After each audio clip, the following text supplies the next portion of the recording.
Headlines and breaking news 24 hours a day at Bloomberg.com, on Bloomberg Television, and the Bloomberg Business app. This is a Bloomberg Business Flash. And I'm John Tucker in the Bloomberg Newsroom with this Bloomberg Business Flash. It's some of the data that's in the driver's seat today. You had the ADP data, the revised GDP coming in lighter than what we had expected, so that's considered to be Fed-friendly. As a result, the more policy-reactive two-year yield, Treasury yield, that's 3 basis points lower right now. That is at 4.85. As for the major averages, S&P 500 up 6 points right now, pairing some of the earlier gains, up about 0.1%, just above 4,500, 4,504. The Dow Jones Industrial Average, that is 3 points lower. The NASDAQ 100, 27 points higher. That is up 0.2%. In the broader market, the best performing major industry group is energy right now. We check the markets for you all day long. Right here on Bloomberg Radio, I'm John Tucker, and that is your Bloomberg Business Flash. Paul and Jess. All right, John Tucker, thank you so much. We appreciate that. Jess Met and Paul Sweeney live here in our Bloomberg Interactive Broker Studio. We are also broadcasting live, doing that streaming thing on YouTube. So just head over to youtube.com and search Bloomberg Radio, and that'll get you there. Big day in the crypto space yesterday, coming out of the courts. We're going to bring you right now an interview with Grayscale CEO Michael Sonnenschein after the U.S. court ruled in favor of the digital currency asset manager in a huge win for the cryptocurrency industry. He sits down with our Danny Berger, Shonali Bosick, and Alex Steele right here at Bloomberg HQ. And let's head over to that conversation talking about the ruling coming out of the courts. Very important for the crypto space. Let's head over to that conversation right now. We welcome now our Bloomberg TV and radio audience. We are joined now by Michael Sonnenschein, Grayscale CEO, and Bloomberg's Shonali Bosick also joining us as well. Michael, it's a real pleasure. This was a big day for you yesterday. What happens now after the U.S. court sort of gave you some runway to be able to launch a spot Bitcoin ETF? What do you do now? Yeah, so thank you so much for having me. Let's be clear about yesterday. So yesterday was the culmination of more than a year worth of litigation. The SEC denied GBTC's conversion to an ETF. We immediately filed a lawsuit. 14 months later now, we finally got a decision from the DC Circuit, and a panel of 3 judges unanimously voted and agreed with Grayscale, and that actually vacates the SEC denial order. Huge win for Grayscale, huge win for our investors, and really the crypto and investment community as a whole. But there's a process here to the point that you're making, and there is a chance that the SEC looks to broaden this out, potentially fight the decision, bring this in front of a larger array of judges. And so if you're thinking about that potential process ahead, do you have any concerns that the race to bring an ETF to the market will leave you behind? Well, so today is day 1 of a 45-day period during which the SEC has the ability to request a rehearing. Ultimately, at the end of that 45-day process, you could expect a final mandate from the court with operational next steps. Now, of course, in the interim, our attorneys are going to be working proactively with the SEC to try and make this conversion as expeditious as possible. But we really do need to ensure during this period we're adhering to the federal rules of the appellate court. Do you need to refile for an ETF? And if you do need to refile or amend, are there certain things that you would add, such as a surveillance sharing agreement? Do you worry that the ones that already have one have a competitive advantage to your filing? Well, so the operational next steps on anything that Grayscale will or won't have to do will be contained in that final mandate that comes out of the court.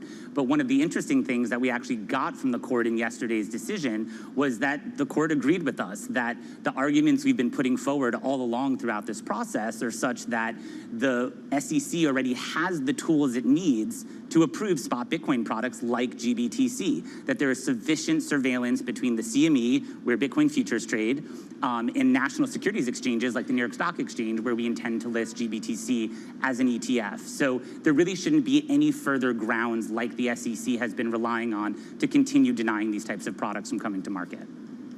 Michael, you're very optimistic. Danny here, by the way, in London. Great to speak with you. It makes complete sense that you're optimistic and in a good mood.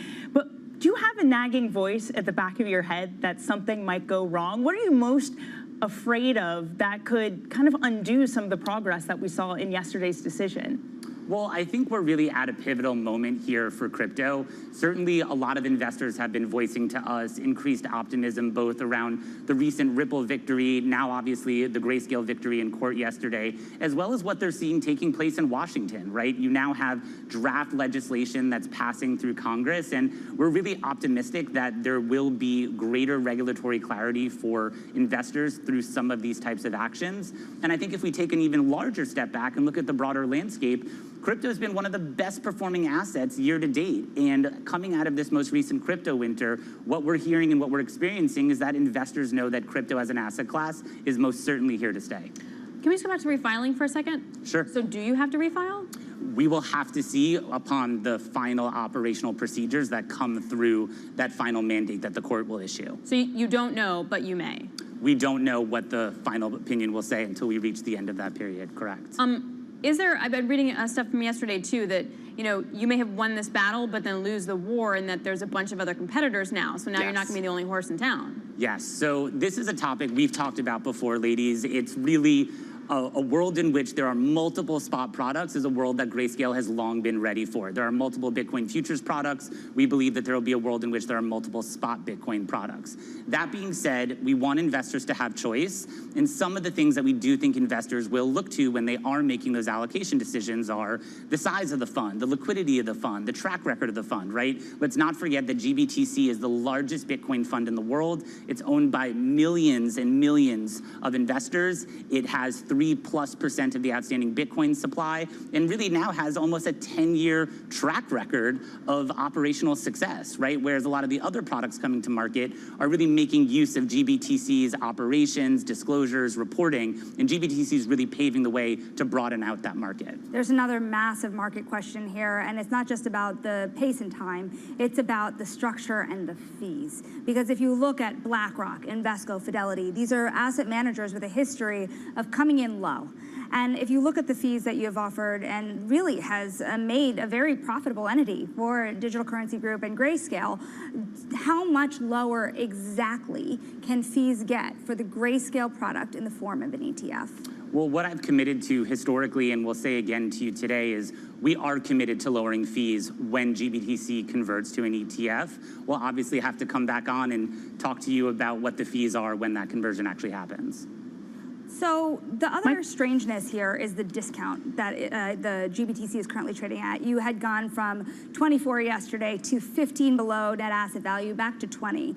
Can you answer to this market volatility here and the uncertainty that investors are grappling with as you head towards this process? Well, there's a couple of things in that dynamic. So number one, there certainly was increased trading volume yesterday in GBTC, a lot of excitement and enthusiasm based on the victory that GBTC shareholders had in the court yesterday. Now, as we eventually approach an ETF, you'd expect that eventually there will be an arbitrage mechanism through the ETF that will allow for any premiums or discounts to be eliminated. That's a really, really important function of why ETFs serve in the capacity that they do. And it's really the core of what we've been fighting for throughout this entire lawsuit, right, is to ensure that the optimal investment structure is there for investors, and we do eliminate any premiums or discounts. Michael, have you heard anything from the SEC over the past 24 hours? Any updated communications or questions? We have not heard anything from the SEC, only just from public reporting. We've seen certainly that the SEC is reviewing the decision, much the same way my team and my legal team is reviewing the decision as well. And again, it is our intention to continue to have a proactive and constructive dialogue with the SEC during this 45-day period. I guess the other question becomes, why here versus if crypto and Bitcoin is going to become a hotter topic overseas, right? Why launch here? Why not go somewhere else and launch? Well, this is the center of the financial markets and capital formation. Yeah, but clearly the U.S. government does not like crypto. Well, from my standpoint, Grayscale, now coming up on 10 years of operational history, we purposely decided to set up shop in the U.S., make use of existing rules and regulations, and it's our intention to continue to do so, right? Enabling investors to access this innovative asset class, but in a way that feels traditional, familiar, and again, within those regulatory, constraints that they're often used to. We were talking about the potential to either refile or amend. We were talking about the SEC's frustrations with crypto and fight against a lot of the parts of the crypto industry. Are you specifically addressing some of the SEC's concerns when it comes to their concerns around market manipulation, investor protection around retail investors, and are there any changes that need to be made before you head into a new relationship with them? Well, I think we always have and will continue to serve in a capacity that's educational with the SEC. This is an asset class that continues to evolve very rapidly, and we feel a tremendous responsibility to be serving in that capacity.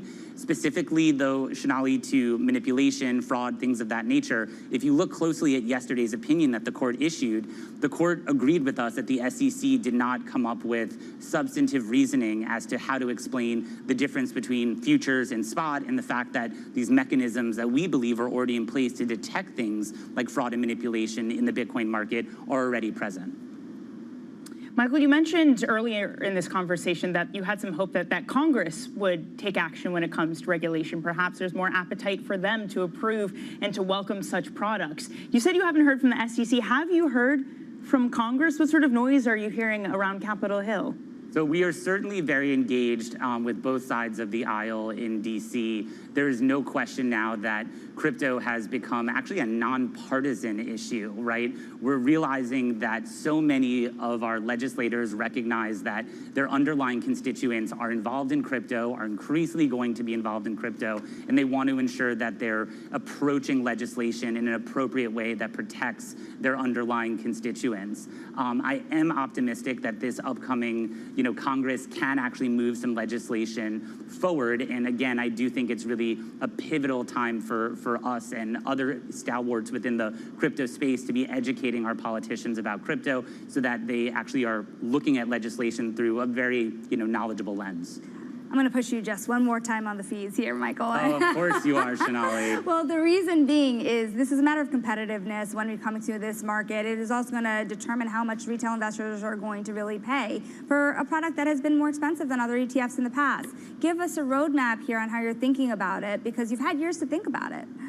We have, and when GBTC converts to an ETF, we will lower the fee.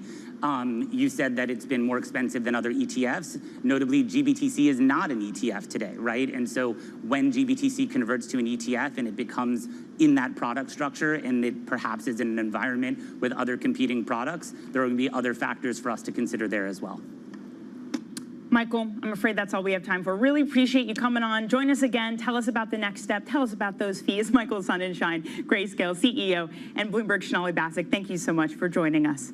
All right, that was Grayscale CEO Michael Sonnenschein sitting down with our own Donnie Berger, Sonali Basak, and Alex Steele here at Bloomberg's HQ. After the court, a U.S. court ruled in favor of the digital currency asset manager. Let's get some more color on this because it is being hailed as a very important day in the world of crypto here. James Seifert, he does this stuff for a living, ETF research analyst at Bloomberg Intelligence. James, summarize for our listeners and our viewers here what the court ruled yesterday and why it's important to our good friends at in the crypto space.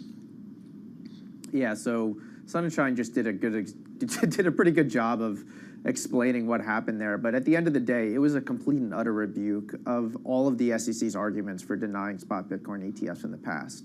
Now, specifically, it was in favor of Grayscale's arguments. Basically, they went and they filed this lawsuit against the SEC in the DC Court of Appeals.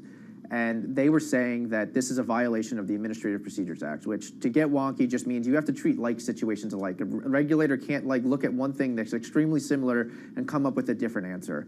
And what this ruling said is Bitcoin futures ETFs are not substantially different from spot Bitcoin ETF, which anyone who's been in financial markets knows that futures markets are completely intertwined with the underlying spot markets of whatever they track. There's a 99.9% correlation here.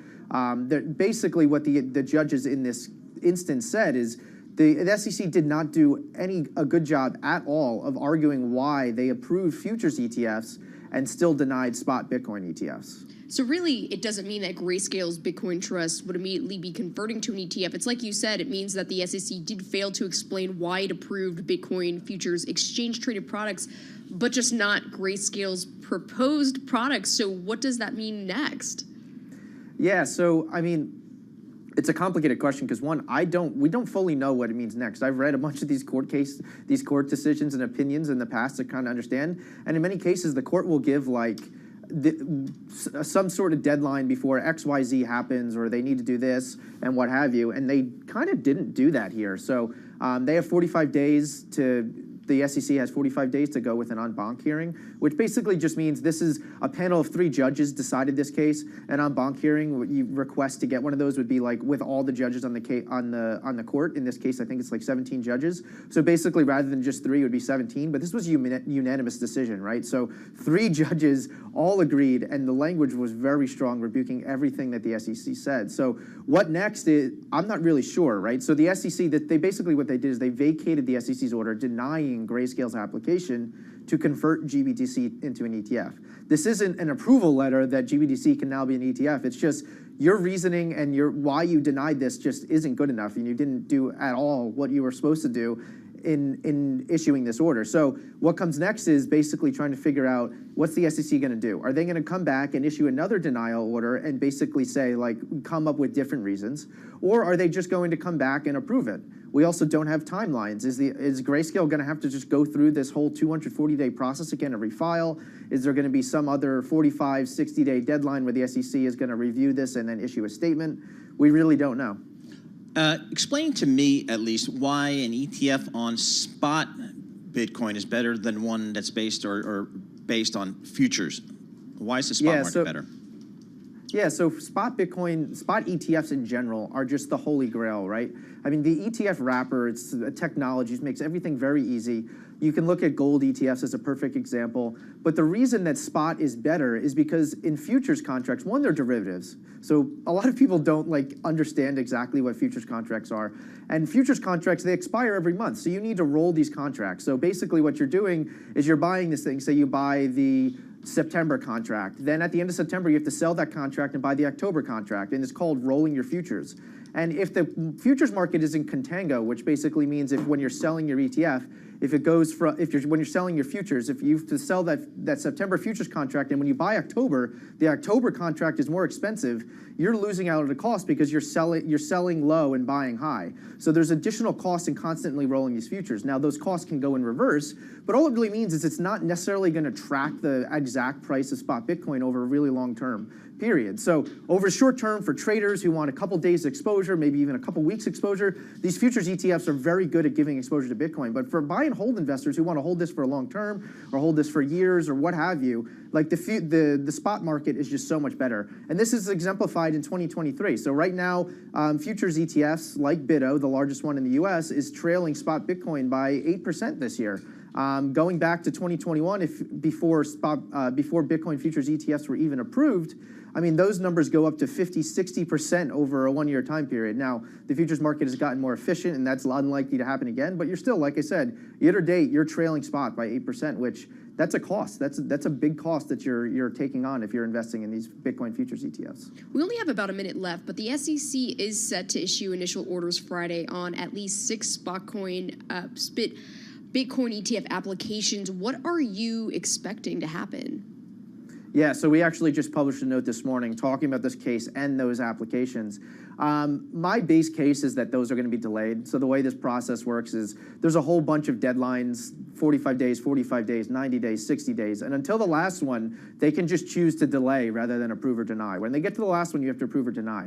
All these deadlines coming up on Friday, they can opt to delay, and it's very easy to do. I just think the SEC, I mean, it's not out of the complete realm of possibility that they just go ahead and approve these things. It might be a nice little pushback against Grayscale for winning this court case, but theoretically, Grayscale would then be able to launch GBTC as an ETF very quickly after. But we're expecting delay on those orders, so we don't expect anything because the SEC is likely trying to get things in order. As Sonnenschein said in his interview, they haven't heard anything from the SEC. There's just been a public statement that they are reviewing the opinion from the DC Circuit. So I think the SEC is basically just getting their ducks in a row, and they're just going to basically punt on this next deadline, which is what they've done historically with these deadlines. All right, James, excellent stuff. As always, you kind of laid it out there for us. Big day for the crypto space. James Seifert, ETF research analyst for Bloomberg Intelligence down there in our Princeton campus down in Princeton, New Jersey for Bloomberg Intelligence. Bitcoin off about 1.7% today, 27,108 for Bitcoin. Well, more coming up. This is Bloomberg.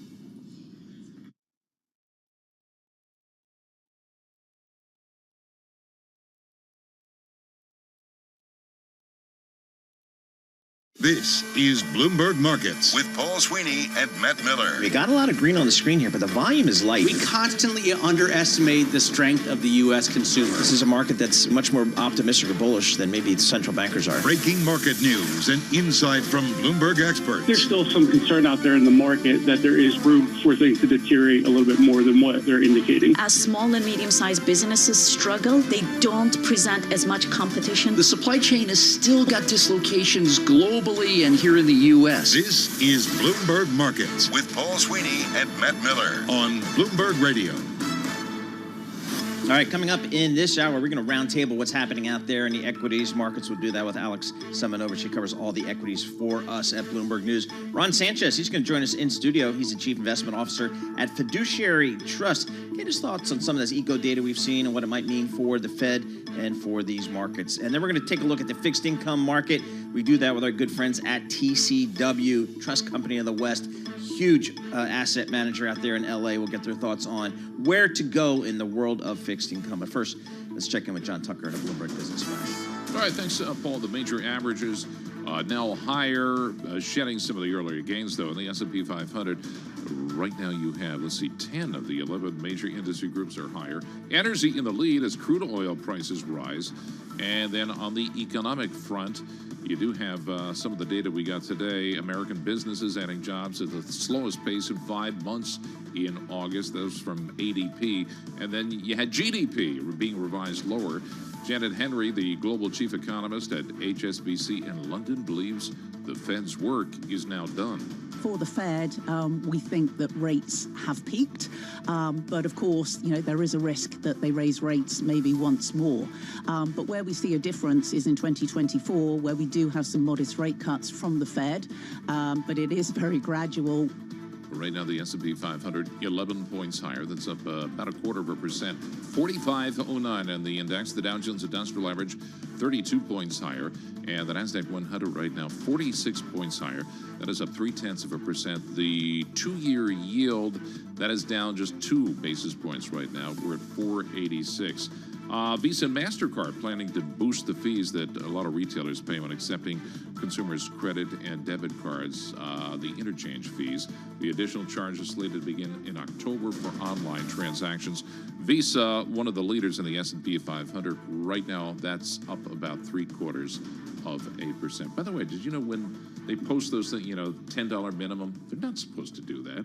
If I went in and bought a pack of gum for like 75 cents, I can put that on my debit card or my Visa or MasterCard. So they do it just because the interchange fees for them are so high. They figure they set minimums. Well, now they put it on, when you go to a restaurant, if you pay cash, it's this. If you pay credit card, it's that. How about when I use my debit card? They can do that. How about when I use my debit card? Is that a cash transaction to them? That still subject to the interchange fees. So because I argued that recently. As far as the merchant is concerned, yes. Okay. That's the way it works. Well, the kids don't have cash. Like, I'm walking around with, a good wad of cash. We don't. The kids don't have cash. So it's just a I certainly don't have cash. We don't do that, Paul. Either cash form or electronic form. Literally or figuratively. All right. Interesting. John Tucker, thank you so much. We appreciate that. Jess Met and Paul Sweeney live here in the Bloomberg Interactive Broker Studio. We're also streaming on YouTube, so just head over to youtube.com and search Bloomberg Radio, and that's where you need to go. A little bit of green on the screen here off the intraday highs, but let's check in with Alexandra Semenova. She covers all the equities for Bloomberg News, and she joins us live here in our Bloomberg Interactive Broker Studio. Alex, what are you looking at? Hey guys, it's great to be here with you. So a lot of green on the screen, but what's not green is HP shares are down about 8% today. That's the most in a year after the technology hardware company cut its full year cash flow and profit outlook, saying that the PC recovery is taking longer than expected. I want to read off some of the analyst commentary here. JP Morgan said that the results highlighted the uneven macro recovery that has been challenging to predict. Evercore ISI also said that they've been dealing with a difficult macro environment, but have done a good job in managing their EBIT margins at the high end of the range. They're also citing weakness in the printer business for HP. I don't know if anyone's really using printers anymore these days. Good point. A little bit. We've got only at work. Only at work. Only at work, right? Occasionally, yeah. I don't have one at home. Yeah, exactly. I don't have one at home. People have them at home anymore. No, just zapping things around. So that's HPQ, right? Yes. But HPE is the other part of the business. Up about 0.3% today. That's HPE is the ticker for Hewlett Packard Enterprise, and then HPQ ticker for HP Gotcha. Inc. Very good. All right, I'm on top of it. What else you got? Because I mean, John was just mentioning some of the credit card companies. So what are those stocks doing? Yeah, Visa and MasterCard shares are both rising today. That's after a Bloomberg News report said that these companies are planning to boost merchant fees, or as John said, that's what retailers pay when they accept credit card payments from consumers.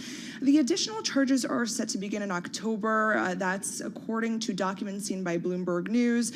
Visa and MasterCard are planning to boost these fees that retailers pay on some of their debit cards and some of the prepaid cards as well. And with the increases, merchants could actually pay an estimated $500 million in additional fees each year. So that's a hefty additional payment to these companies. And these fees, even though each payment, they're not necessarily big ones, it's a couple more cents, they do add up, and they've been adding up for both consumers and retailers. I'd have to say that after hours, I'm taking a close look at what's happening with Salesforce. That's ticker symbol CRM. That stock's up about 60% year to date. Yep. Drifting a little bit marginally higher, but we also have other names like CrowdStrike, Okta on the horizon. But what other, since we are towards the tail end of earnings season, are you keeping an eye on when we do have a lot of macro data coming up? Yeah, one interesting note yesterday was from HSBC. Max Kettner, their leading equity strategist over there, said that it's time to buy any dip that you see in U.S. stocks. He initially said last week that he was waiting for the hurdle of Jackson Hole to kind of pass, and now that Jackson Hole is out of the way, he sees, he says that investors should be piling into any potential pullbacks that we see, and that seems to be the view from a lot of strategists that I'm talking to after some of them missed out on the first half of the year. They're pretty eager to buy in, and people I'm talking to are saying that the normal seasonal volatility that we see in September and October could be offset by these investors who are taking their cash off the sidelines and getting into stocks. SCAG Go is where you can see the heat map in the terminal. What is it again? SCAG Go. SCAG? SEAG. Oh, the seasonality. Yes, oh, I got you. The seasonality function. Then you can do the heat map. So whenever Alex is talking about the seasonality for August and September, you can go and you can also alternate between the time periods there and pull it back for a certain amount of time. And then you can see sort of the 5-year average there or longer. And then you can see, obviously, when you're looking back over the past 3 decades, looking at September being the worst month. And That's our August, data guru. Yes. What would we do without you? That's what we do here at Bloomberg. All right, Alex, thanks so much for joining us. Alex Semenovich, she covers all the equities for Bloomberg News, joining us live here in our Bloomberg Interactive Broker Studio. Let's talk about these markets. Let's do it with someone who does this stuff for a living. Ron Sanchez, he's the EVP and CIO at Fiduciary Trust International, joining us live in our Bloomberg Interactive Broker Studio. Thanks for making it in, Ron. What do you make of this market? Again, some folks on the street, Scott Cronin at Citi says some people may be playing catch-up for the remainder of the year, and that might push markets a little bit higher. How are you guys thinking about these markets? So markets have been tricky this year, and I think there has been some catch-up. Our view has been the entire year is that we do believe in the soft landing. I think those that have been looking for a recession will continue to wait. Okay. One has not materialized, and our expectations is one will not for the balance of the year into 24. So we think from a market perspective, we saw a lot of people jump into this market, embrace the soft landing in July. Again, market returns for the year to date have been obviously quite surprising and quite favorable, but I do think they reflect a well-entrenched or embedded soft landing that is now a consensus. So how do you advise clients to position in this type of environment? So again, after the sort of the market return here, it gets a little tricky. As I said earlier, I do believe that our expectations are that it's a soft landing. And I think that is in price. And so I think from an expectation standpoint, you want to sort of be patient here. I do expect sort of choppy markets or range bound. I think that range bound not only relates to the S&P 500, but also fixed income as well. And I think we're looking at sort of a incremental return profile for the balance of the year, but we should hold our gains. And so again, sort of a reasonably neutral view. Are your clients typically more longer-term investors? They are indeed, yeah, really long-term. So so you're not going to be making changes on a short-term basis. We would not be sort of uber tactical here and sort of outguess ourselves. Markets are reasonably priced here, and again, in the absence of a sharp contraction in economic activity, we would stay invested. So where are you in terms of your allocation? I don't know, if equities, fixed income, I don't know what else you throw in there, alternatives. Kind of where's your allocation today? Maybe how's that different from normal time or other times? So from a global perspective, we are neutral to the U.S. and underweight international. Again, I think from sort of the U.S. is the outlier here with the strongest growth pattern by far. There are challenges, as we all know, in emerging markets, specifically the largest one in China. Yep. And Europe is going to be sort of challenged as well. They've had a great return profile sort of earlier in the year here, but our expectations, that's pretty slow growth in that environment. So again, we're neutral U.S., slight underweight outside of the U.S. And within fixed income, we are neutral. With sort of an eye towards finding fixed income here reasonably attractive and looking to potentially extend duration. Well, so I can go to the 2-year, and I don't know, a couple of days ago, I could get 5% in a 2-year Treasury. Why don't you just go there and then go head out to the beach? Or money market funds, right? Money market funds, yeah. So that is one of the most interesting sort of dynamics for a strategist with clients saying, boy, for the first time, cash is king. I can get north of 5% on a 2-year note or a money market. But again, from an equity standpoint, the S&P is up double-digit returns. And so need to be real careful about the allure of cash. It's nice to have reserves. It's nice to be in the front end of the curve. But again, at some point in time, as the economy does moderate here into 24, the return profile for sort of that short intermediate, meaning 4 and 5 year, is going to be more appealing from a total rate of return standpoint. But right now, 5 is certainly doesn't hurt. What do you think the catalyst would be to move that money from, say, money market funds back into stocks?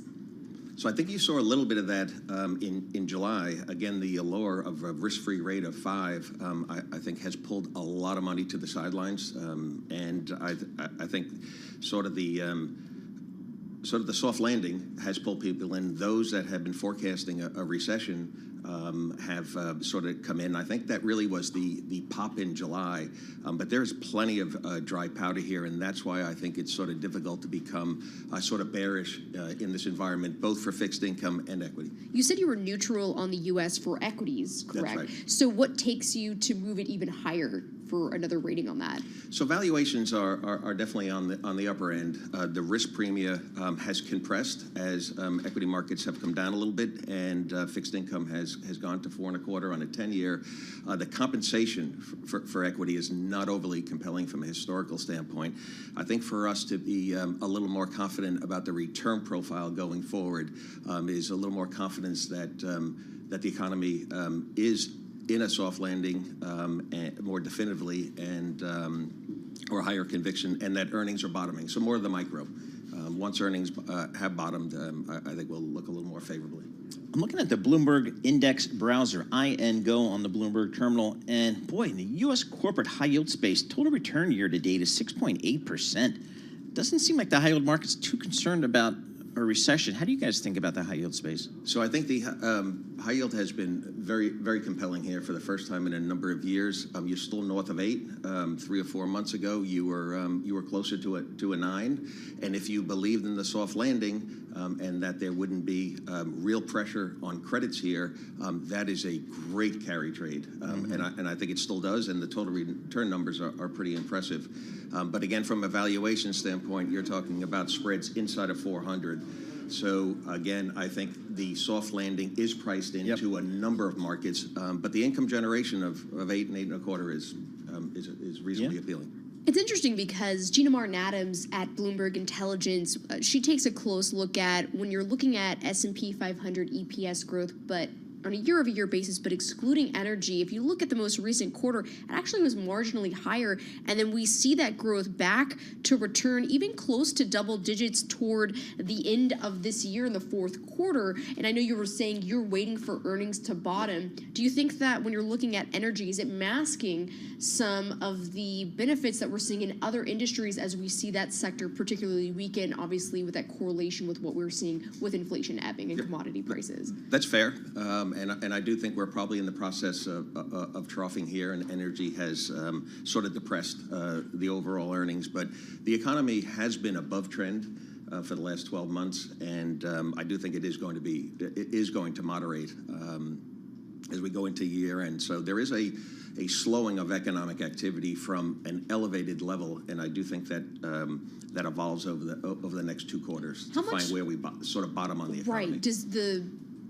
Once we see the repayments resume for federal student loans, I know that the interest just started accruing, but those payments begin again in October. How much does that fit into the consumer spending dynamic as far as potentially weighing on that? So I do think that consumer spending most likely has peaked, and that our view is that we're starting to see normalization. It has above, I think, a couple of things. One, as you know, excess savings has been very high.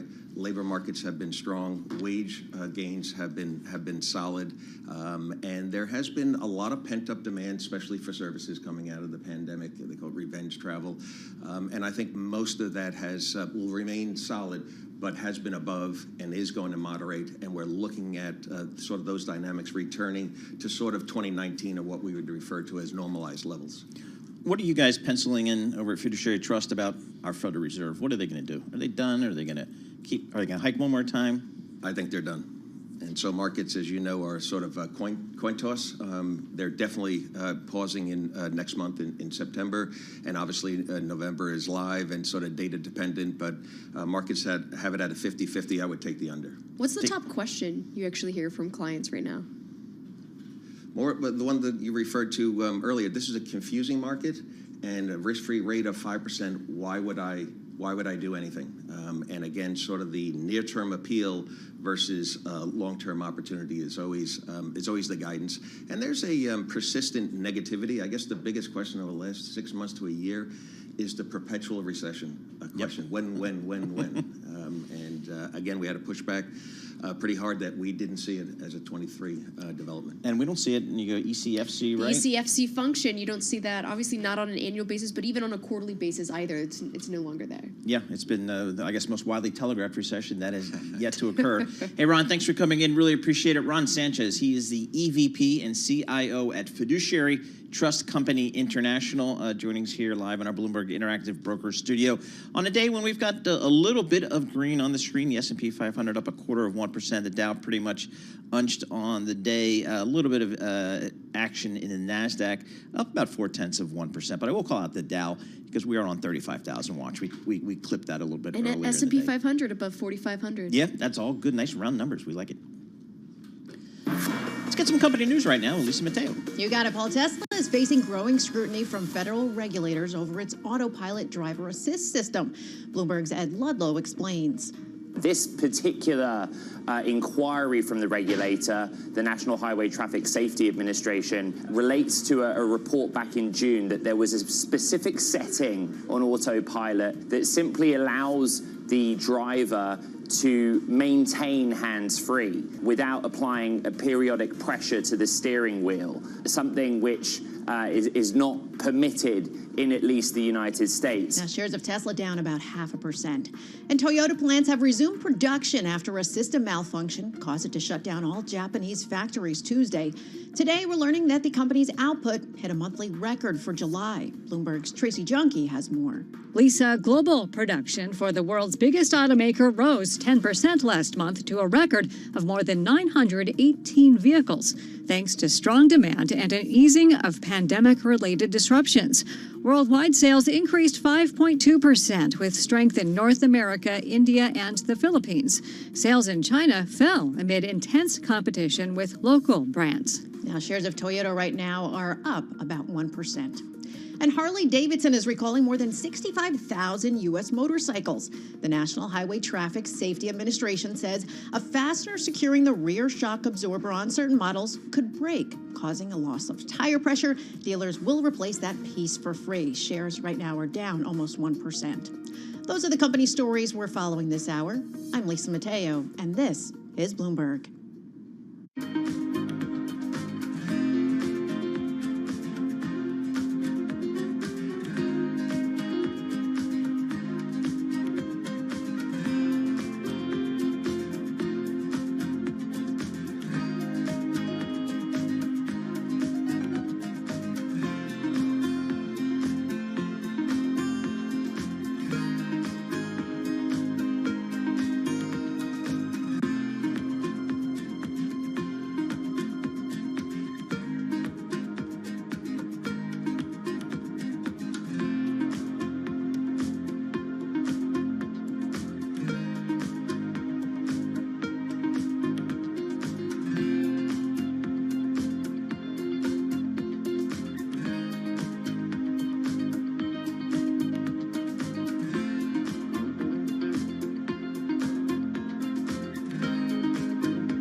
Headlines and breaking news 24 hours a day at Bloomberg.com, on Bloomberg Television, and the Bloomberg Business app. This is a Bloomberg Business Flash.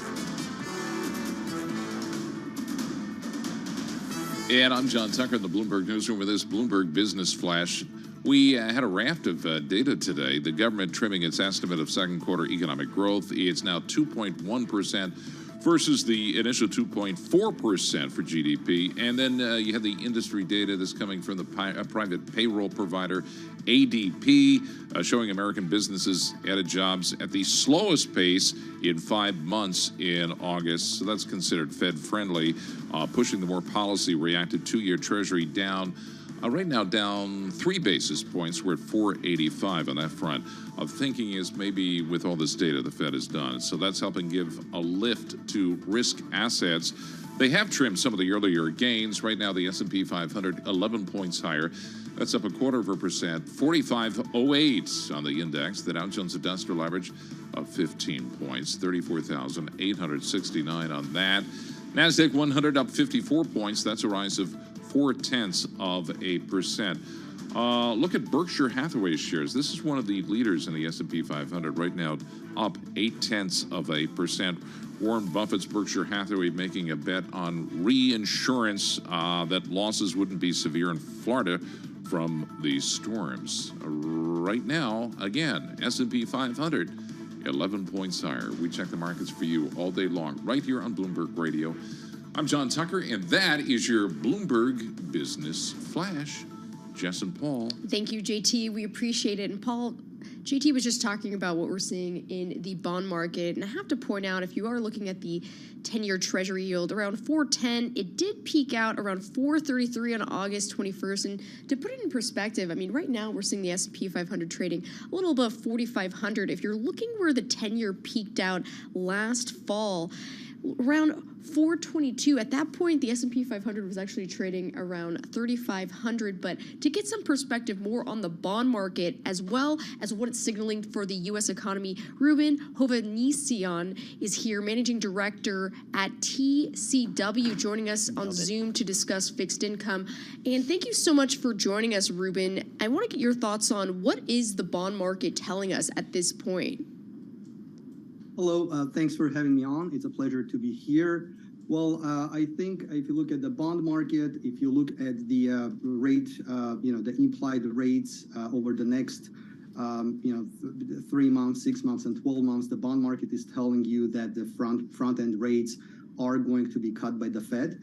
In fact, the market is pricing in no cuts no hikes in September. The November Fed hike is sort of a full coin toss, less than 50% probability. And what the market is pricing in is cuts starting from May of 2024 and about 4 to 5 cuts through January of 2025.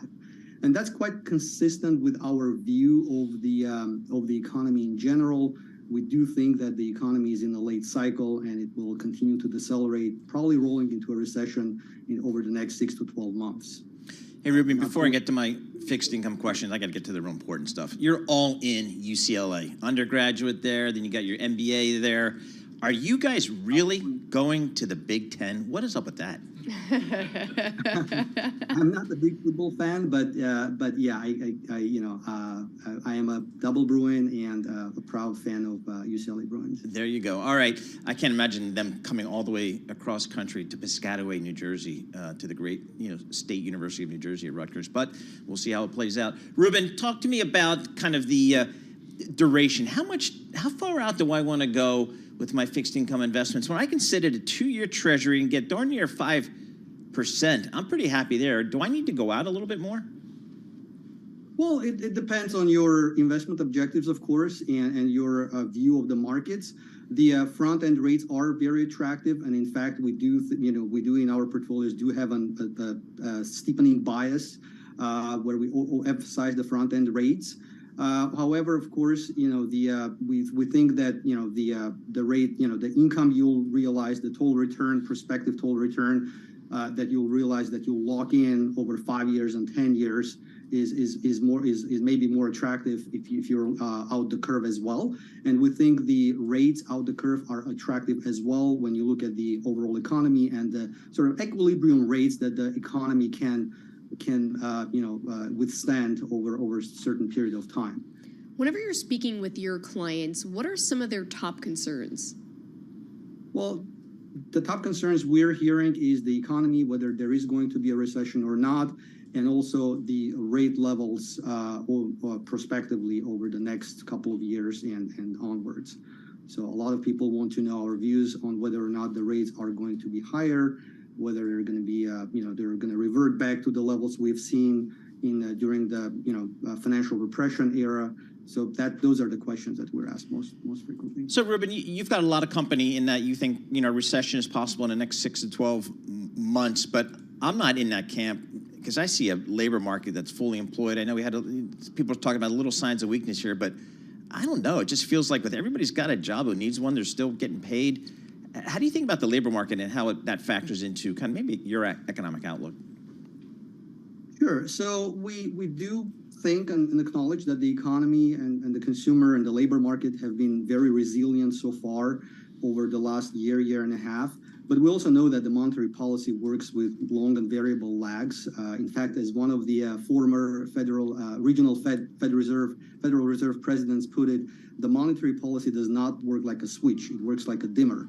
So we do think that we do believe in the monetary policy working, and we do think that the lags, there may be a few reasons why the lags are a little longer this time around, but we also see evidence of a softening economy as you look at lending standards, bank lending standards getting tighter and tighter over several quarters, as you see overall credit growth in the economy flatlining, as you look at corporate profit margins declining from high levels but still declining. You look at consumer savings rates at fairly low levels, actually levels we haven't seen since a pre-global financial crisis. Consumer leverage at all-time high on a nominal level, but still at all-time high, and delinquency rates are on the rise. All of that tells us, that's evidence of monetary policy at very early stages of working. Of course, as I mentioned, there are a few reasons why there are lags in the monetary policy, and the lags may be a little longer this time around. Now, specific to labor market, we think there are a few reasons why the labor market has been a little more resilient. One is we've seen a significant decline in labor force participation rate during COVID years, and we're still not come back. The participation rate has not come back to pre-COVID levels. There are a few factors there. Some of it is attributable to early retirements, and some of it really is attributable to secularly slowing or declining labor force participation rate. Let's not forget we're in the thick of baby boomer retirement episode, and that retirement is not over yet, and it will continue to pressure the supply side of labor market slowly, but it will continue to put pressure on the supply side of the labor market, which will create more resilient labor market in general. Well, not to say that if we are in a recession and companies are cutting jobs, of course that labor force participation rate is not going to offset all of that, but generally speaking, it's been more resilient. The other factor why the labor market is perhaps a little more resilient is corporate profits have been very low.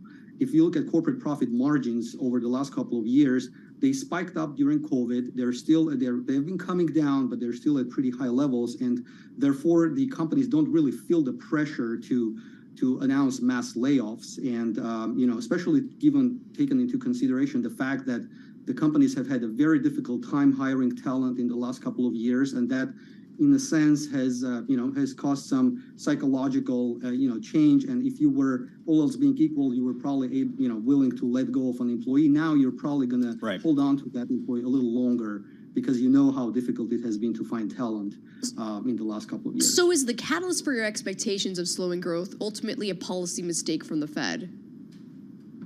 Well, I wouldn't call it a policy mistake because we have to acknowledge that the Fed reacts to inflation, which in turn is a lagging indicator of the economy. So, if you think about that way, then the Fed has to act with a double lag, and the Fed has been very clear that they are going to stay the course, and they are going to make sure that the inflation gets down to the desired levels, and that desired level has been telegraphed as about 2% on inflation. We do think that they're going to stay the course, but in doing so, they also do acknowledge that they are going. Last year, up until a month ago, the Fed had recession in their forecast. Now they have removed the recession from the forecast, and they think the economy is going to be more resilient. But we tend to differ and we think there is going to be a recession. We simply think, just to take into, when you think about the hikes, the massive monetary policy tightening that we have seen over the last year and a half, in the U.S. and globally, and this is important that the monetary policy tightening has been synchronized this time around. And we have to remind ourselves that these are economies that are very levered, and these economies had been calibrated to very low rates, and in some cases to negative rates in case of Europe and Japan. And we simply don't think that recalibrating these economies, these levered economies, to a rate regime that's 5 percentage points higher is going to be easy or inconsequential.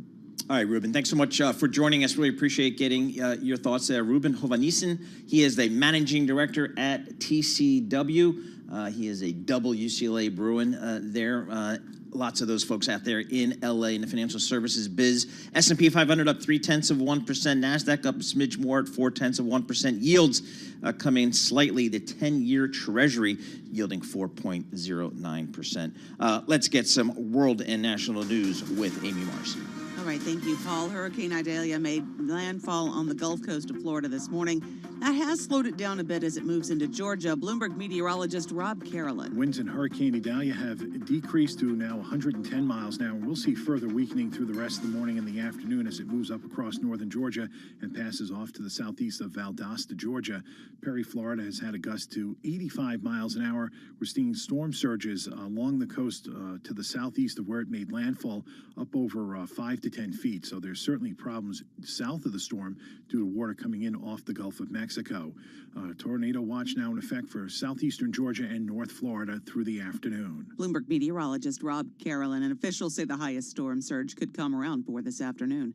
The Biden administration has identified 10 expensive prescription drugs that it's chosen for price negotiations with pharmaceutical manufacturers. Former Department of Health and Human Services Secretary Donna Shalala talked about it with Bloomberg's Sound On with Joe Matthew. I'm very respectful of the role that pharmaceuticals play in this country, but it's about time that Americans got the benefit of their huge investments in the National Institutes of Health, but more importantly, that they pay fair prices. The announcement marks an unprecedented step in a long political war over the nation's rising drug costs, even as the pharmaceutical industry is still trying to block that plan. Former Proud Boys national leader Enrique Tarrio's sentencing for orchestrating the January 6th attack at the U.S. Capitol has been delayed now until September 5th. The trial judge was sick today. The Justice Department is seeking a 33-year prison sentence for Tarrio, nearly twice the length of the longest prison term so far among hundreds of Capitol riot prosecutions. Global news 24 hours a day, powered by more than 2,700 journalists and analysts in more than 120 countries. This is Bloomberg.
markets, headlines, and breaking news 24 hours a day at Bloomberg.com, on Bloomberg Television, and the Bloomberg Business app. This is a Bloomberg Business Flash.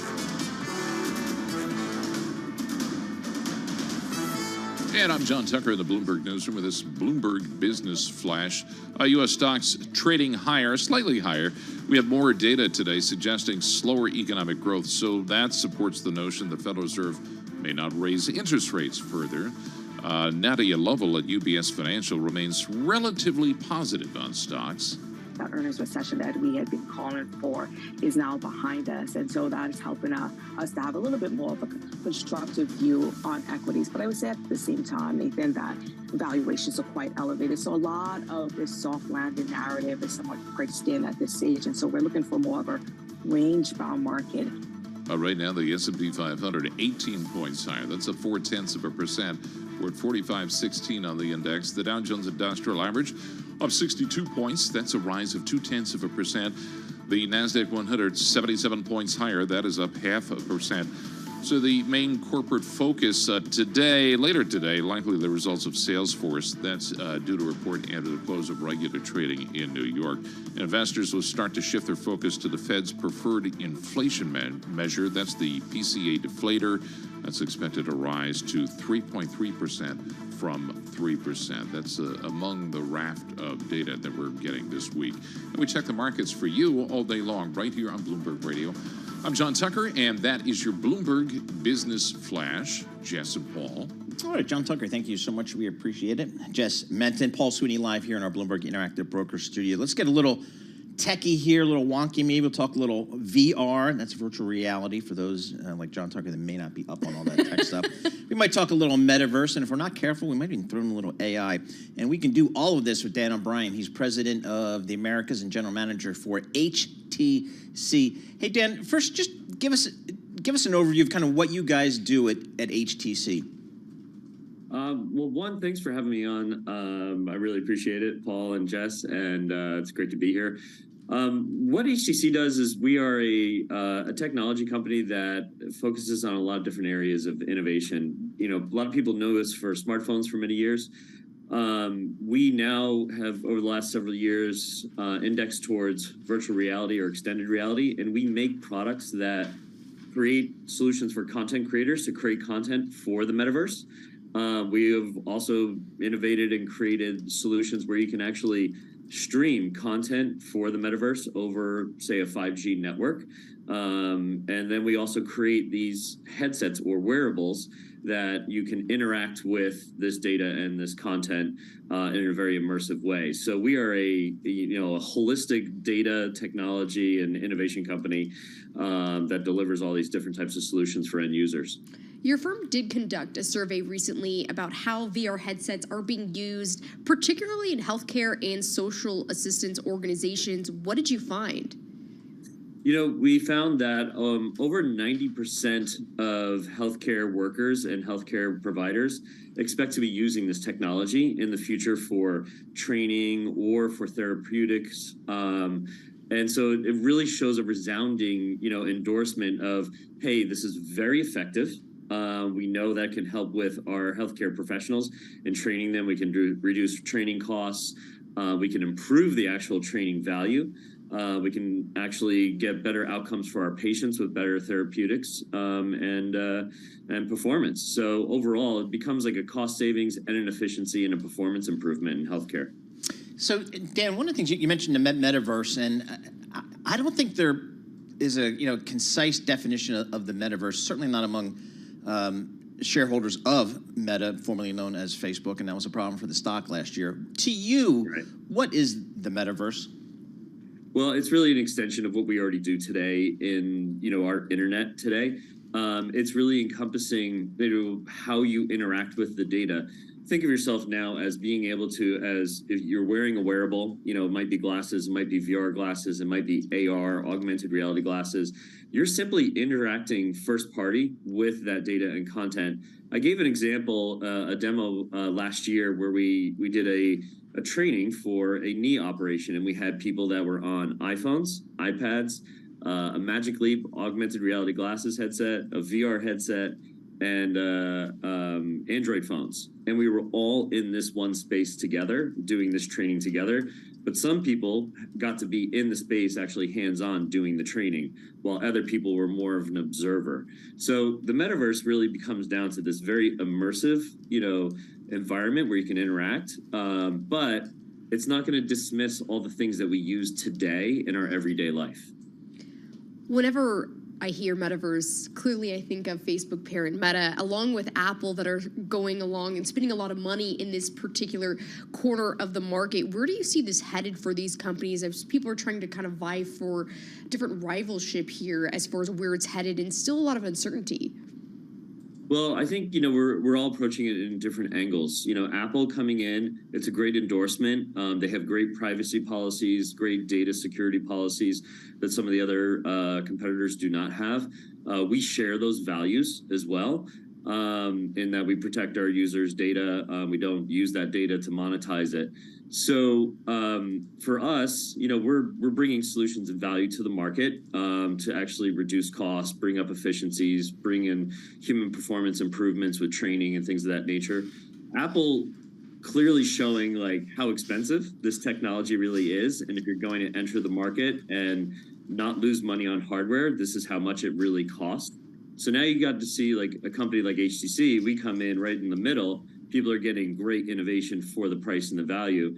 Meta, they're really using a console, model where they're subsidizing that hardware significantly and losing billions of dollars in order to, maintain that market share. But understand, that is all out of fear-based, management, and that they were very vulnerable in their current model to Apple and to, Google and Android on the smartphone business to their revenue model. And they're trying to, I think, make themselves agnostic or, bolster against that vulnerability against those platforms and have more of their own position. And so I think they're trying to buy their way out of that problem. Dan, when you think ahead over the next several years and you think about the VR business, the wearables business, how do you kind of think about it in consumer use versus maybe business / corporate use? Well, I think on the consumer side, Meta is kind of settling the market at this very unnatural price point that doesn't really exist. And if you look at it, the smartphone, comparing it to the early days of smartphone, you had probably about 12 to 15 brands and companies, fighting, in the market to grow the market, making a very healthy economy for competition and supply chain and suppliers, which drove prices down. On the consumer side, it's really being strangled by that pricing tactic. So you're not seeing the competition come in because the other major players don't want to come in and lose their shirt. On the enterprise and professional side, you can actually bring this technology for what it actually costs. And you can bring your companies and your partners and these types of customers massive value where they see the savings right away within that year in terms of performance, higher retention rates with your training, more engagement. And if you have a diversified employee set that's spread out all over the world or all over the country, you can keep them connected, right, in these metaverse spaces. So this week, I'm at the Industrial Immersive conference down here in Houston, and companies like ExxonMobil, Duke Energy, they've been using this technology since 2016, and they're now looking at all the different ways that they can be using this technology to improve site plans, site designs, working with their engineers in the field and being able to actually see what they're working on, deconstructing, existing platforms that are many, many years old that nobody knows how to work on anymore. So in terms of, growth and enterprise use and major corporations and brands being able to use it, we're seeing it grow very aggressively on the enterprise side. Hey, Dan, really fascinating discussion. Thanks so much for joining us. Dan O'Brien, he is the president of Americas and a general manager for HTC, talking about the VR space, the wearable space, and then ultimately, presumably, the metaverse. Right. And then the big question being, how does AI all play into this as well? It was a question I wanted to ask him, but we ran out of time. But next time he's here, I'm going to throw that one at him. I'll talk about it. And again, the shareholders of Meta, they're not really sure what the business is, but they like it when their company cuts costs, though, and that's what's been helping that stock over the past 12 weeks. We're going to have more coming up. This is Bloomberg Markets. Good morning. get some company news right now with Lisa Mateo. Hey there, Paul. Grayscale says winning a key legal fight in its push to launch the first spot Bitcoin ETF was a monumental step forward for American investors and the Bitcoin ecosystem. Now, all eyes are on Coinbase. Bloomberg's Katie Greifeld explains why. That matters for Coinbase, given that in addition to being a crypto exchange, Coinbase is also a custodian for Grayscale's Bitcoin Trust. It's also lined up to service a number of the active spot Bitcoin ETF applications currently in the SEC's queue, including BlackRock's application. Shares of Coinbase right now, they are up just a fraction. A social media platform is changing its view on showing ads from political candidates. Bloomberg's Erica Hershkowitz has that story. X, formerly known as Twitter, will allow political ads on its platform for the first time since 2019. Ahead of the 2024 U.S. presidential election, the company says it's working to expand the teams to focus on combating manipulation, surfacing inauthentic accounts, and closely monitoring the platform for emerging threats. Now, Twitter had banned all political ads globally in 2019. Experts say that move could help increase revenue at a time when advertisers have reduced spending on the platform. And Meta says it has removed a Chinese influence campaign. It included 7,700 Facebook accounts and nearly 1,000 pages linked to Beijing, all spreading positive comments about China and criticisms about the U.S. Now, Meta says the campaign was also on Instagram, TikTok, and X, yes, formerly known as Twitter. Shares of Meta right now are down about 0.7%. Those are the company stories we're following this hour. I'm Lisa Mateo, and this is Bloomberg.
This is Bloomberg Markets with Paul Sweeney and Matt Miller on Bloomberg Radio.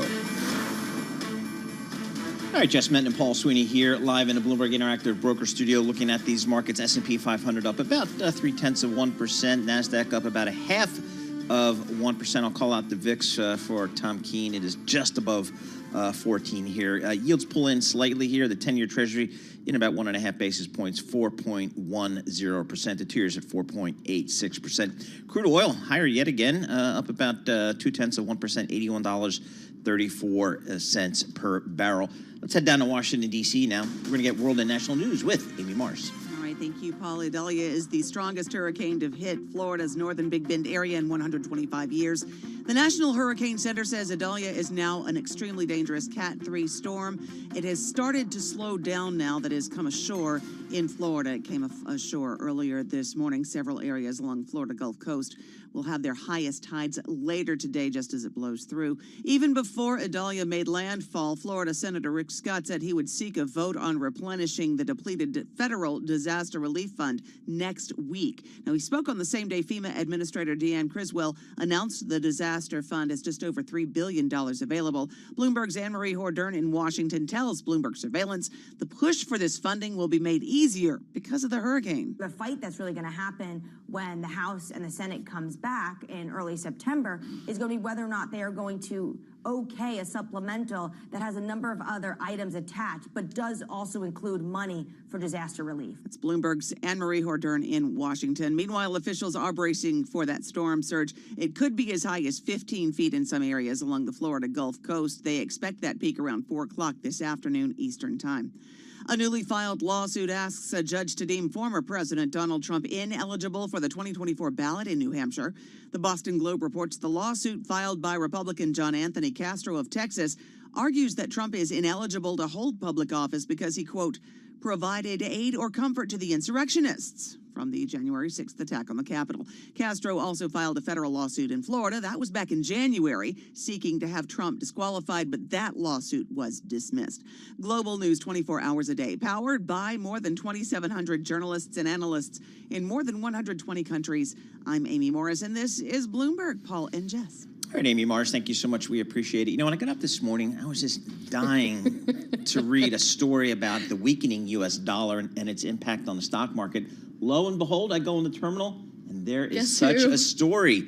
Jess, what do you got for us? So taking a look at the U.S. dollar index. Now, we do know over the past month it has gained strength, climbing about 2% in August, coming on the back of, clearly we did see the Fed hike rates at the end of last month, so you are seeing that correlation. But overall, if you look from where it peaked out at actually last September, down about 9%, but over the past month, there has been that strength there. But when you're looking at the RSI on that, it actually got close to sold levels, actually overbought levels. And so that was actually the threshold is usually around 70 for those overbought levels. And it was right at 69 last Thursday. And then obviously we had Jackson Hole on Friday. So over the past 3 sessions, when you did see, and coming into today, so this would potentially be a 4th session if you do see the S&P 500 holding on to those gains, we have seen the dollar come back a little bit from there and retreating. So you have seen that in addition to what we've been seeing in yields, right, helping support the broader stock market. But the key level there is 103. That was actually a previous top in 2016 as well as 2020 that traders have been eyeing there. And we're right smack right there too. But what's interesting is it depends on what actually happens in September. And actually, over the past 6 years, you have seen the dollar strengthen for 6 consecutive years in September. A lot of that has to do, we do have September Fed meetings, and so that is part of the dynamic there. But it'll be interesting to see if whether or not it follows that same pattern or not. But clearly, in addition to yields, you do have the dollar, and we do see it pull back a bit. That obviously will correlate to stock gains as well, and what that translates also for when you think about corporate earnings. But it seems like if the Fed is close to done, obviously you aren't going to see that same sort of gangbuster strength in the dollar like we would have seen last year in 2020. So did you wake up someday and say, "Oh boy, I need to write a story about the U.S. dollar and the impact on the stock market"? Yes. Is that how you guys this is what operate? I'm going to do today. I watch the levels and I'm like, it's time. All right. I guess that's what I do when I'm not here with you, Paul. Exactly. All right. Good stuff. You can read all of Jess' work on the Bloomberg terminal and a lot of stuff on Bloomberg.com.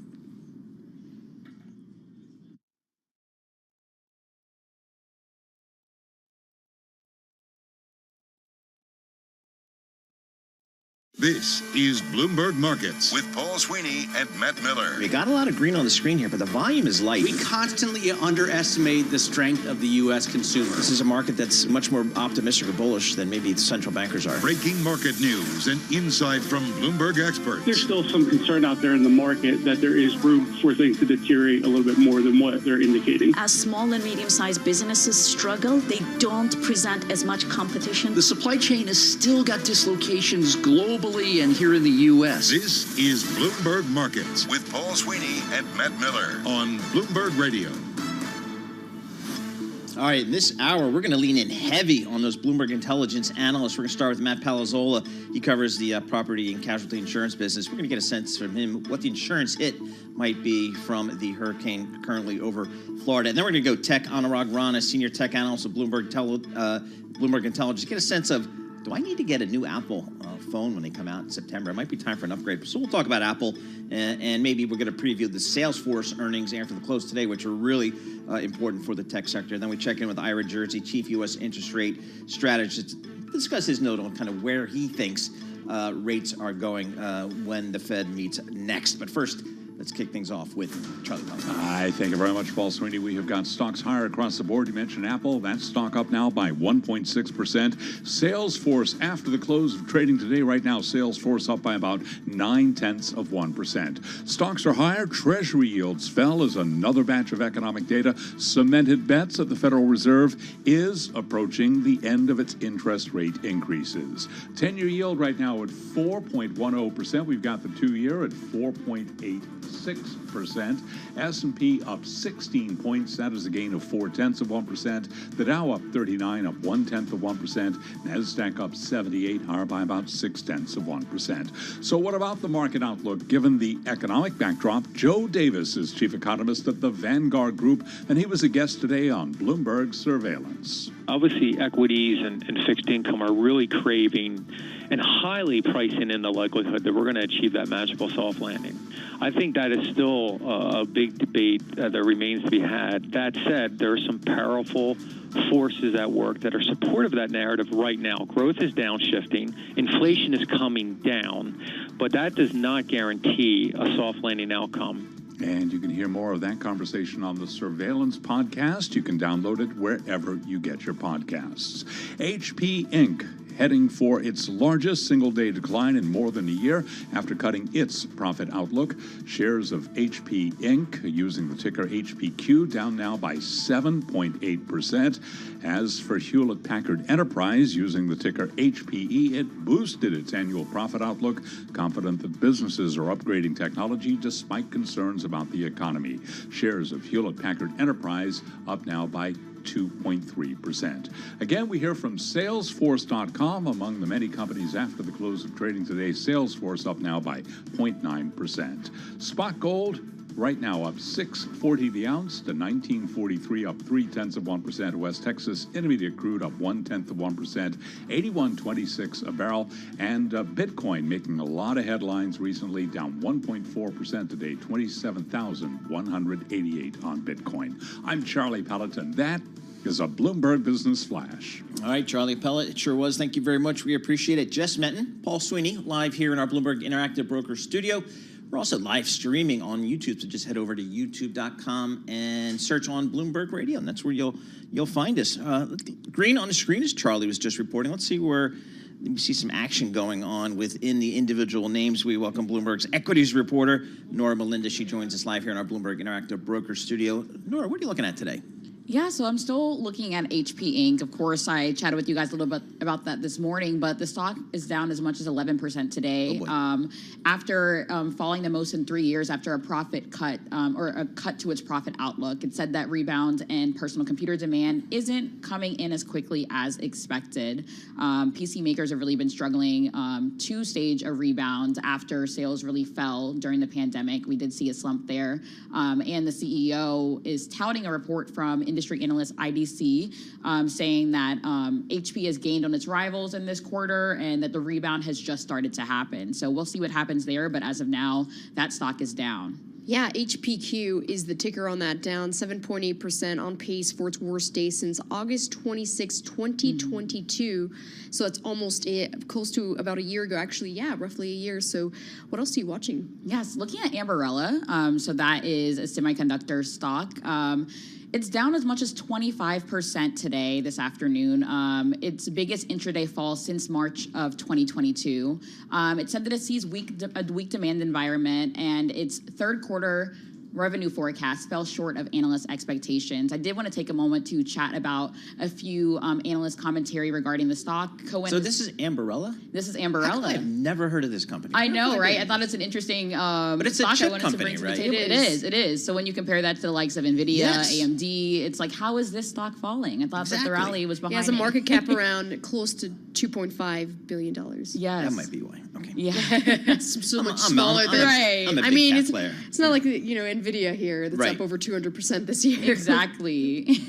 Definitely in different territory there. But Cohen did downgrade the stock to market perform from outperform. It received a slew of price target cuts from various analysts, Morgan Stanley, Stifel. But that is something that I am watching once again. Also interesting to based in compare it. Santa Clara. What is it about Santa Clara and all those chip companies? Right. NVIDIA's based there? AMBA, the ticker on that Yep. stock. Yes.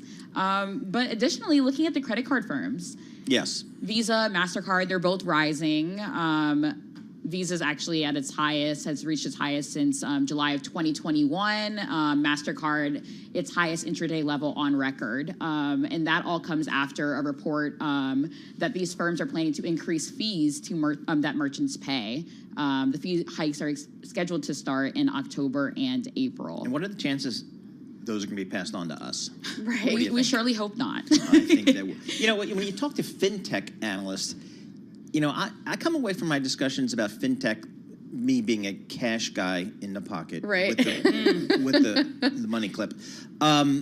Just if you want to do fintech, just buy Visa, buy MasterCard, buy the systems upon which some of this fintech software is going to run things. Right. That's how, I don't know. So it's also interesting because they used to be housed, particularly Visa, in the technology sector, and then in the spring, that's when they got moved to the financial sector in the S&P 500. They weren't always in financials? No. Wow. They were No. not. Is Yes. that right? Yes, correct. Interesting nugget. Yeah, it was the GICS changes that happened earlier this year. Oh, so the GICS not, changes. Right. Everybody's on top so of the not GICS just changes. when we were thinking about Target and some of the dollar stores being moved from discretionary to staples, but that was actually Now you're aware technically... that no one else thinks about this stuff. No, but you. exactly. So within the financials, you just don't have the banks. You have the insurers, and then you have the fintech, and it gets forgotten about a lot. So if you go and look at the financial services subgroup within the financial sector today in the S&P 500, up close to 1% because it's driven by what we're Visa. seeing All right. in Visa, MasterCard. I learned something. There we know, go. Jess is an eye on everything, so that's great.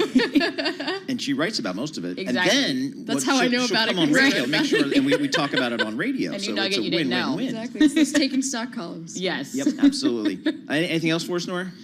That's about it. That's about it. Very Yeah. good. Good stuff from Norma Linda, equities reporter for Bloomberg News. All right, let's get to this hurricane. It's had made landfall this morning in the western part of Florida, and now it's moving inland. And we want to get a sense of kind of just based upon that really, really early kind of what we know of this hurricane, what maybe some of the insurable losses may be, and what kind of the issues may be from a financial perspective for the insurance companies, and then obviously their policyholders. Matt Palazzola, he does all that stuff for Bloomberg Intelligence. He's a senior analyst, covers all the property and casualty insurance companies, joining us live here in our Bloomberg Interactive Broker Studio. Matthew, when I just looked at it this morning when I came in, I saw the path. I said, good, it missed Tampa Bay, big population center, and kind of went north where there's maybe less of a property issue. What do you know so far at this point of the day? Yeah, Paul, so when you're looking at Florida hurricanes, worst case is Miami, Tampa Bay, those kind of things. Yeah. Insurance industry people kind of talk about maybe insured losses of $100 billion if something hit maybe Miami, so to speak. Where Idalia hit is kind of the least densely populated region of the state. The home values are below. The population density is like 90% below the state average. The home values are like 25%. Is that like, is that, I saw one of the on TV's Citrus County reported, some reporting from Citrus County, which made me think, being the genius I am, maybe they'd grow citrus there? I don't know. Okay. I would think so. I would Oranges, guess. I don't know. Lemons. I'm not the orange analyst. Okay. But where it hit was Taylor County was the kind of brunt of it. Okay. And the insured values are, so it's bad for you if you're there. This is kind of a good case for insurance companies. We come up with just a super early read, perhaps insured losses in the low single-digit billions. If you wanted to talk me into even less than $1 billion, I wouldn't fight you too hard. Because initially there were some, if you were tracking more towards Tampa Bay, maybe 10 billion range. Yeah, I mean, so last year Hurricane Ian was south of Tampa Bay. It wasn't even a direct hit, and that was 50 to 60. Oh, okay. Okay, so this is. Insurance companies kind of got lucky. It was trending this way kind of the whole time. Reinsurance companies, your favorite subsector, rallying this morning because it probably won't even impact the reinsurance sector. Who are the Buffett biggest? Just go into reinsurance? Yes, I was going to say that. So Berkshire Hathaway does have a large reinsurance exposure, particularly to Citizens. So I'm curious, who are the biggest public insurers that are exposed to homes, businesses in Florida, and how does Citizens kind of fit into that picture when we're talking about Berkshire? So the largest public companies, Allstate, Chubb, Progressive. I wouldn't expect too much from them. Probably Allstate might get whacked a little bit, but the public ones should be okay. State Farm is a mutual company, so it's not public. That's actually one of the biggest in the state. But the biggest in the state is Citizens, which is a state-run company. Berkshire Hathaway, history of reinsurance, one of the biggest reinsurance companies in the world, but they leaned heavily into Florida this year. And part of that exposure was to Citizens. I don't think there's no concern for Berkshire with this storm. The losses to Citizens, I think, would have to be, and they don't even have exposure to the Citizens coastal business. So it's kind of inland stuff would have to be like $7 billion before it would even touch Berkshire. What was Berkshire's reasoning for going into Florida when what I've learned from you is not many people are going into Florida from the insurance perspective. They're getting out of Florida. That is correct. So because a lot of companies were leaving Florida, because we've had a lot of large weather events, prices for reinsurance have been going up dramatically. The big renewal times, January 1st, Berkshire actually didn't lean into the market there. So it was kind of a surprise. Ajit Jain, who is in charge of the insurance business for Berkshire, at the annual meeting, kind of explained the rationale. He said, we got undercut on price a lot right at the end of the season. But in 4/1, we found the Florida price is very attractive, so that's why they leaned in. They have about $15 billion of exposure there. Man, that's a bet, right? I mean, and you're just betting. I don't know what you're betting, other than the pricing is at such a level that it compensates me for the average hurricane risk, I guess. Yeah, I mean, Berkshire looked at it. Ajit Jain's probably, or is generally thought I was one of the smartest guys in the industry. So if he's leaning into it, it probably makes some sense from an expected return. That's the way the insurance business works in general. He said, what could we potentially lose here versus our return on what we can gain? So what about the outlook for the remainder of hurricane season? Because we still have a while until November. Mm-hmm. So we're not even really in peak yet. Right. And we had a lot of activity when the hurricane was hitting California. We had a lot of activity in the Gulf, but most of that kind of petered off. Right now, there's not much going on.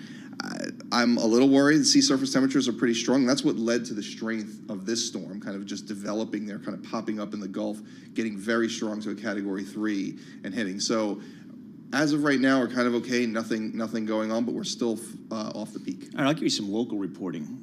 Jersey Shore, my beach, I got the alert this morning. 6-foot waves, red flag. Okay. Shut it down.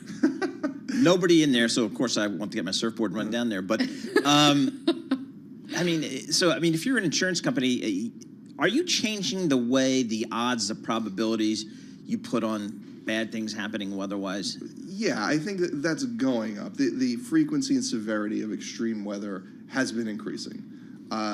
Part of it due to climate change, part of it due to the population density in place, like we're talking about with Florida. Like the population density, the home values, inflation, these things are driving up the costs of these storms.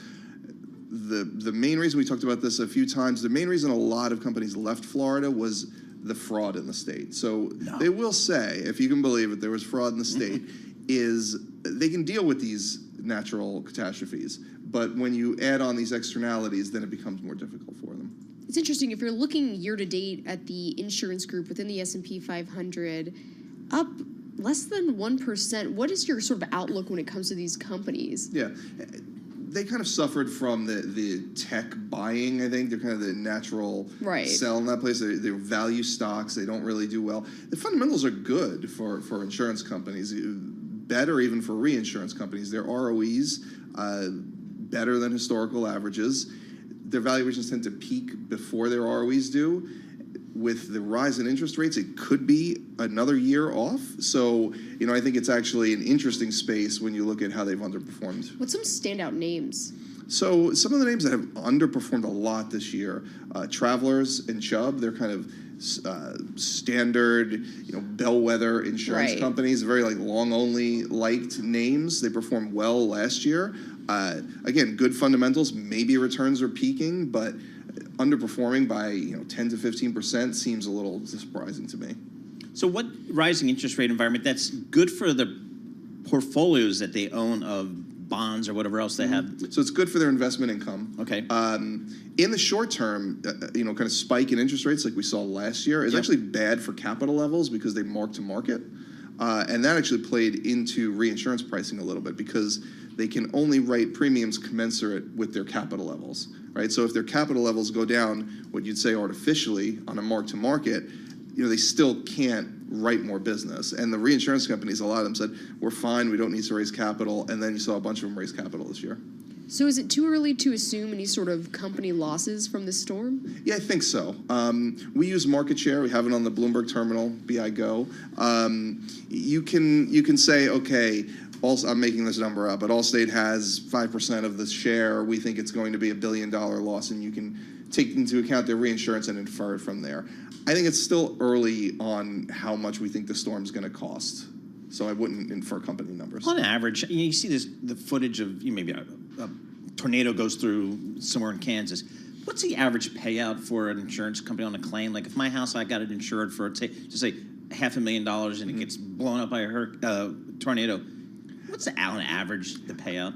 I don't know exactly the average. I would say this. You don't insure your home for the value you paid for it, right? So if I buy a house for $500,000, it's probably insured for, it could be insured for 3 or something plus your contents, right? So what you'll hear is a big distinction between economic losses and insured losses in these events. I saw one number come out early for $10 billion. That's probably includes a lot more that wouldn't be insured. So you might hear a range of numbers, but the stuff that impacts the insurance companies is typically much less than the headlines that you hear. All right, interesting stuff. Matt Palazzola, senior analyst covering the property and casual insurance industry and all the companies in that industry. He does that for Bloomberg Intelligence, joining us here in our Bloomberg Interactive Broker Studio, talking about the hurricane that has made landfall, Idalia, in Florida. Thankfully missed some of the big population centers like the Tampa Bay area. So that's, on a relative basis, good news. We'll have more coming up. This is Bloomberg. Let's get some company news right now with Lisa Mateo. Thank you, Paul. HP fell the most in more than 3 years after reducing its full-year cash flow and profit outlook. Bloomberg's Simone Foxman has more. Analysts had been looking for some sort of sign that there was stabilization in the consumer electronics market, but they in fact particularly called out a bunch of the weakness in the enterprise space around printers, seeing net revenue down 9.9% year on year. That was more than anticipated in the last quarter. Wells Fargo talking about how there was structural demand and competitiveness issues. The CEO there is still confident that a rebound will happen. Now shares of HP right now down more than 7.5%.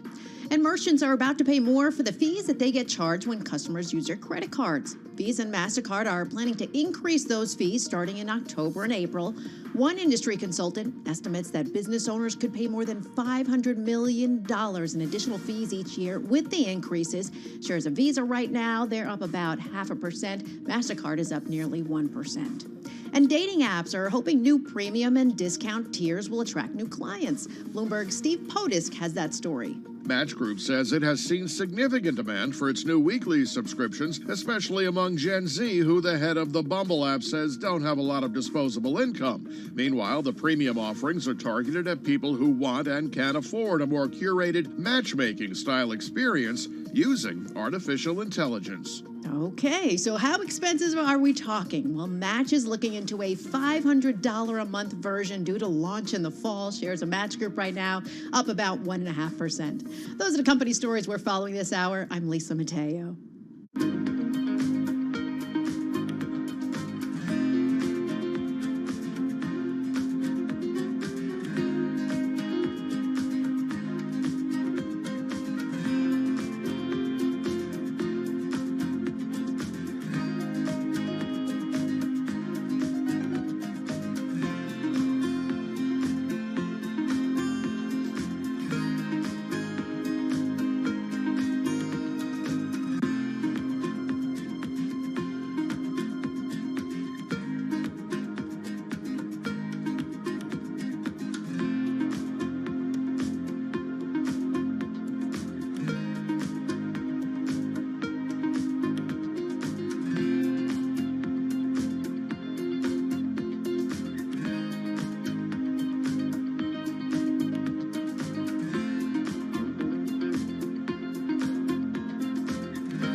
Markets, headlines, and breaking news 24 hours a day at Bloomberg.com, on Bloomberg Television, and the Bloomberg Business app. This is a Bloomberg Business Flash.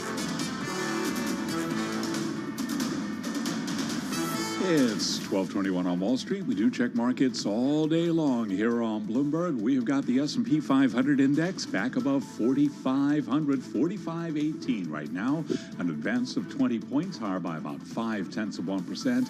The Dow is up 52 points now, higher by 0.1%, and NASDAQ up 98 points now. That is a gain of 0.7%. U.S. stocks on track for a fourth day of gains. Treasury yields are falling after another batch of economic data cemented bets that the Fed is approaching the end of its interest rate hikes. We begin with the 10-year, 4.11% right now.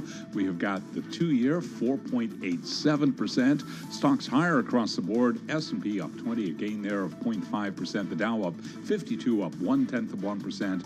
NASDAQ up 0.7%. Spot gold up $5.91 the ounce to $19.43, up by about 0.3%. West Texas Intermediate crude oil, little change, down 4 cents, 81.12 a barrel on WTI. According to a document seen by Bloomberg News, the additional Visa charges will begin in October as Visa and MasterCard plan to boost the fees that many retailers pay when accepting customers' credit and debit cards. MasterCard will have a pre-authorization fee for credit card purchases, and that will start in October. Right now, MasterCard up by 1%, Visa shares up by 0.6%. Again, recapping, stocks are higher with the S&P up 19, up by about 0.4%. I'm Charlie Pelleton. That is a Bloomberg Business Flash. All right, Charlie Pelleton, thank you so much. We appreciate it. Jess Met and Paul Sweeney live here in our Bloomberg Interactive Broker Studio. We are live streaming as well on YouTube. You can head over to youtube.com and search Bloomberg Radio. All right, Jess, cards on the table. I am sporting an iPhone 11. I might be upgrading this September. I might be. It's time. I have the 14. 14. Yeah, I'm getting a little bit. I think I need to step it up. I had here. the 6 for a while, and then I was forced to upgrade. That's a big change. All right, September 12th is the date. That's the launch of the new iPhone 15. Anurag Rana, he looks at this stuff all day, every day. We pay him to do it, to like play with phones and stuff like that. How much fun is that? How much fun is that? Anurag, he's senior tech analyst for Bloomberg Intelligence. Anurag, is the iPhone 15? Is this something that the company's kind of touting as a big one, or maybe not so much of a big one?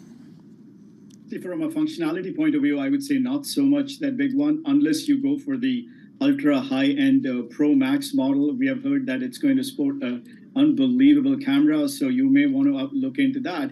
But what you just said is the real thing, which is people normally upgrade around 3.6 years. So roughly around, as you said, 4 years. That's where you are. That's really what the global average is for phones. I'm somewhere around the 2-year mark because I like to see the new phones. There are people who are at the 6-year mark, so you average it out. So when you look at Apple, which has an iPhone install base, a cellular install base of about, let's say, 820 million phones, at an average refresh rate of about 4 years or around that, you're going to sell about 200 million phones every year. So that September 12th event for the iPhone 15 and Apple Watch is approaching very quickly. What are you expecting when it comes to the wearable side? I think one of the features for us is I think that's an area where we see the Gen Z really making a big impact to Apple's bottom line, because they have a much higher adoption rate for some of these products than the older generation. So AirPods, for example, has an attach rate of 60 to 65%, where compared to the rest of the population, it's only around 40%. So you could expect if we are selling, let's say, 200 million units of the phone, we are only selling about 100 million units of the AirPods every year. So that number over time is actually going to accelerate. Also, Apple is working on a revamped iPad Pro for next year. So that would be its first major overhaul in about a half a decade. What are you expecting? So this is, part of the iPad and the Macs. They pretty much go in cycles. In a couple of years, you would see that, if a new model comes out, a brand new chip, you would see an, ramp up for the next 12 months. But then after that, it falls down. Like Mac right now is down double digits. But over a 3-year period, you could say that, the growth rate averages out. In our view, those two are not the drivers of sales for Apple. It truly is the iPhone and the services division that really drives the total revenue growth of Apple. All right, let's look for another name, Salesforce Inc. Earnings after the bell. Exactly right. Get results after the bell. Ticker CRM. The stock is a $208 billion market cap. It's up 61% year to date. Anurag, for those our listeners that may not know Salesforce, just describe what Salesforce is and how important they are in the tech space. Yeah, Salesforce is the leading cloud applications company in the world. So when we look at the cloud world, we divide it into infrastructure and applications. In applications, there's nobody bigger than Salesforce on the enterprise side. And I'm taking Office out of the equation, so ignoring Microsoft for a few seconds here. But when you look at sales automation, so we have salespeople trying to improve their productivity. There's nobody bigger than Salesforce. Yep. In the customer service world, the back office, when people are looking at customer service, there's again nobody bigger than Salesforce. They have all sorts of cloud software products that are helped to enhance the productivity of an enterprise. So will the recent height, when you're looking at those price hikes that they've had, will that potentially add to pressure in terms of when you're trying to acquire new customers for the company? See, this is the first price hike in many years. And, frankly, 9% is not that big of a deal for a customer, for a client that's paying, let's say, $50 to $60 per user per month. It's not that big of a deal, frankly speaking. I don't like that when software companies use price increases to boost their revenue. It kind of tells me about the lack of volume growth. But at the same time, I think, remember what's happening at Salesforce. Massive activist pressure. We know what's happening on the margin side. I think price increases is part of that portfolio. But I don't think that's going to happen every year. I think this is one and done for the next few years. So the real question is going to be, how's the customer acquisition strategy? Where is that going at this point? What about when it comes to sort of the executive side of things with like Mark Benioff coming back at the helm after leaving for a little bit, as far as the future looking ahead and obviously on the conference call, what their expectations are you expecting to learn anything new about that? I think the biggest question is going to be the corporate IT demand right now. We have seen some shoots of stabilization for Microsoft and Amazon at this point. And, I think going into the print, the market's very pessimistic about Salesforce. And I'm really not sure why, because the consensus numbers are not that high for new bookings for this quarter or next. So it'll be very interesting to see if they come out and raise that number, or basically come out and say that, we are not seeing a massive rebound, but at least we are seeing a stabilization in the decline of those new orders. And I think that can actually help the stock. So, Anurag, you described Salesforce as a leading play on the cloud, and when I think that, I think amazing stock outperformance. And yeah, it is up 60% this year to date, beating the market. But I put up the comp function, COMP, which looks at the trailing 5 years, and it's actually trailing the S&P 500. What's kind of the story, the longer-term story about this company and the stock, CRM? Yeah, one of the things that we have been beating for a while, and again, I think a lot of people are in agreement at that point, is this company spends way too much on sales and marketing. Now, this is a very household name in enterprises. Even if the retail investor doesn't know it, everybody in the world understands what Salesforce does. Before this, activist pressure, it was spending close to 40% of its revenue on sales and marketing. Let's compare that to somebody like a Microsoft that's only spending 10 to 12%. There is no logical reason for them to spend this much money to acquire new customers. So that's, I think, one area they are fixed. I think that's done with. The second is the acquisitions. That was a big problem for them because they acquired Slack at the peak of the pandemic at a very high multiple. And, they got a lot of slack for it, because of acquiring Slack. And I think that's really another thing. They've come out and said they've disbanded the M&A committee. They're not going to be any M&A. So I think they're cleaning up the house. I think if they're able to execute well, you may see a different reaction for the next 5 years. We are going to hear also from Okta after the bell, another sort of cloud component type company there. More broadly, when you're looking at this space in the cloud, who do you see as sort of a viable option as sort of leading the charge versus other ones that might be struggling right now? Yeah, Okta is a much smaller player and it has a security angle to it. So it's a much niche player to look at cloud in general. When we think of cloud, we truly honestly look at only three companies. We look at Amazon for the leadership on the infrastructure side, same for Microsoft on the infrastructure side, and we look at Salesforce on the application side. To some extent, we sometimes look at Workday also, but I would say the first three companies I mentioned are the ones that are going to dictate how cloud is going to shape up for the next 12 months. All right, so you mentioned Mark Benioff. So I immediately, he's the chairman, CEO, and co-founder of Salesforce. I immediately go to Rich Go, R-I-C-H Go, on the Bloomberg terminal. He is now the 276th richest person on the planet, net worth of $8.2 billion. He's had a good year. Stock is up $2.3 billion, his net worth this year on the stock. Tell us something we don't know about Mark Benioff. Yeah, one of the things, I've just finished his second book, and I'm actually a little bit surprised that he hasn't left the corporate world and gone into politics at this point. He's really into the politics of San Francisco, helping the homeless. He's very passionate about it. So I won't be surprised over the next 1 year if I see him giving Salesforce to somebody else, and because it's in good hands now. Margins are going up, sales are going to be stable, and go out and do some public service. Yeah, interesting, good stuff. All right, Anurag, thanks so much for joining us. As always learn something when we chat with you. Anurag Rana, he's a tech analyst for Bloomberg Intelligence, talking a little bit about Apple and their new product launch. I will look at the new phone, see if I can scam a deal. I don't know what it's like out there these days for buying phones. It might be time.